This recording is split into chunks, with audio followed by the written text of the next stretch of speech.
श्री सीतारामचंद्राभ्यां नमः।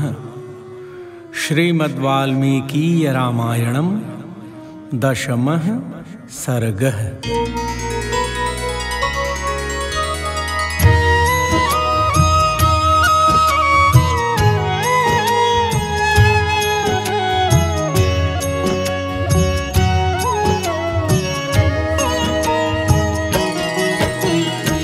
मंत्रश्चोदितो राज्ञा प्रोवाचेदं वचस्तदा यथर्ष्य शृङ्गस्त्वानीतो येनोपायेन मन्त्रिभिः तन्मे निगदितं सर्वं शृणु मे मन्त्रिभिः सह।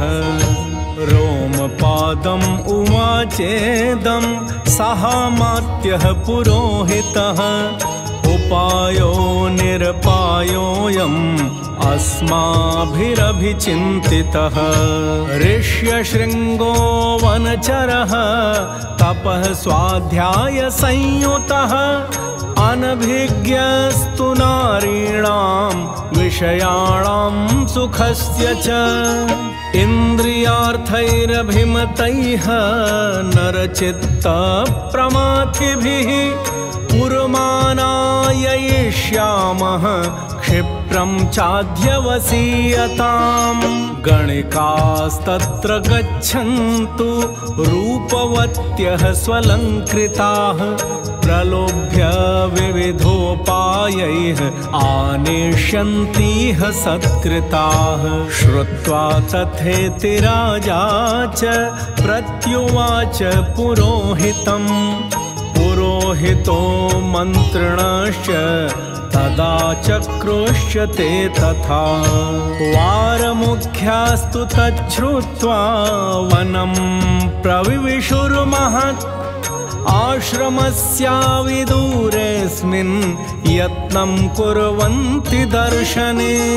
ऋषेः पुत्रस्य धीरस्य नित्यमाश्रमवासिनः पितुः स नित्यसन्तुष्टो नातिचक्राम चाश्रमात्। न तेन जन्म प्रभृति दृष्टपूर्वं तपस्विना स्त्रीवापुमान् वा यच्चान्यत् सत्त्वं नगरराष्ट्रजम्।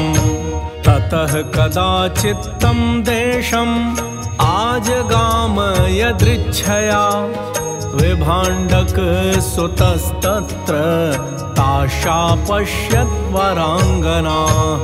ताश्चित्रवेषाः प्रमदा गायन्त्यो मधुरस्वरम् ऋषिपुत्रम् उपागम्य सर्वावचनमब्रुवन्।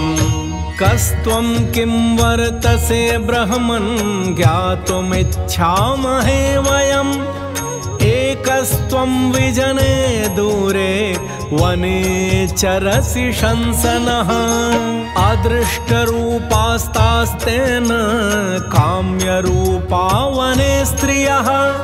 हार्दात्तस्य मतिर्जाता आख्यातुं पितरं स्वकम्।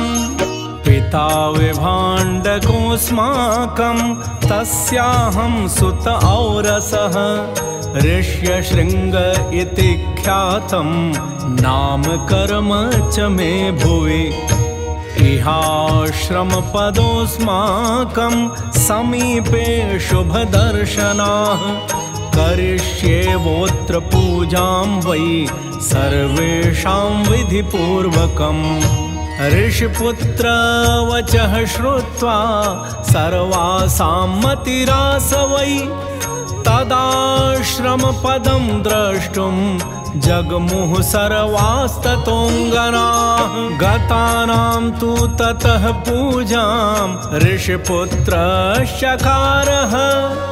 इदम् अर्घ्यम् इदं पाद्यम् इदं मूलं फलं च नः। प्रतिगृह्य तु तां पूजां सर्वा एव समुत्सुकाः। ऋषिर्भीताश्च शीघ्रं तु गमनाय मतिं दधुः। अस्माकम् अपि मुख्यानि फलानि मानि हे द्विज। गृहाण विप्रभद्रं ते भक्षयस्व च माचिरम्। ततस्तास्तं समालिङ्ग्य सर्वा हर्षसमन्विताः मोदकान् प्रददुस्तस्मै भक्ष्यांश्च विविधान् शुभान्। तानि चास्वाद्य तेजस्वी फलानीति स्म मन्यते अनास्वादितपूर्वाणि वने नित्यनिवासिनाम्। आपृच्छ्य च तदा विप्रं व्रतचर्यां निवेद्य च गच्छन्ति स्मापदेशात्ता भीतास्तस्य पितुः स्त्रियः।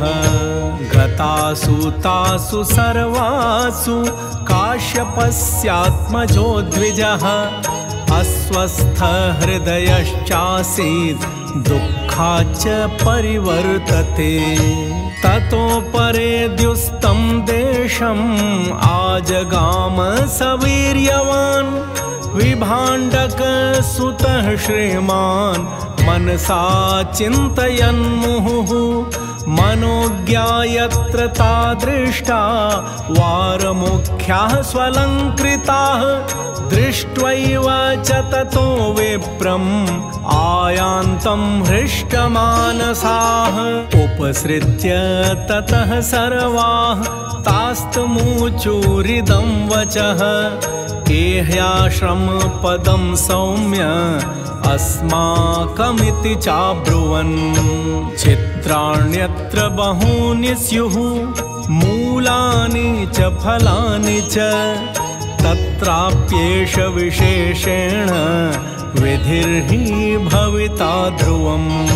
श्रुत्वा तु वचनं तासां सर्वासां हृदयङ्गमम् गमनाय मतिं चक्रे तं च निन्युस्तथा स्त्रियः। तत्र चानीयमाने तु विप्रे तस्मिन् महात्मनि ववर्ष सहसा देवो जगत्प्रह्लादयंस्तदा।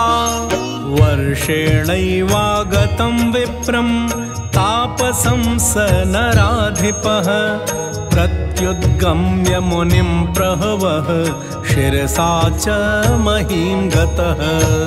अर्घ्यं च प्रददौ तस्मै न्यायतः सुसमाहितः वव्रे प्रसादं विप्रेन्द्रान् मा विप्रं मन्युराविशेत्।